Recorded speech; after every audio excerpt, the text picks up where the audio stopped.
Hi అండి. ఈరోజు మా లంచ్ ఏంటో చూస్తారా?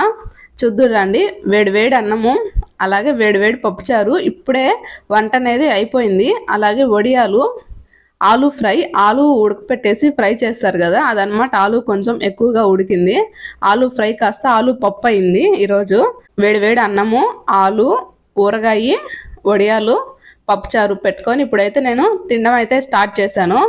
ఆలు ఫ్రై నోట్లో పెట్టుకుంటే అసలుకి చాలా బాగుంది ఆలు కర్రీ. అలాగే పప్పుచారు కొంచెం అన్నంలోకి ఎక్కువ పప్పుచారు వేసుకొని కలుపుకొని తింటుంటే చాలా బాగుందనమాట. సూపరు.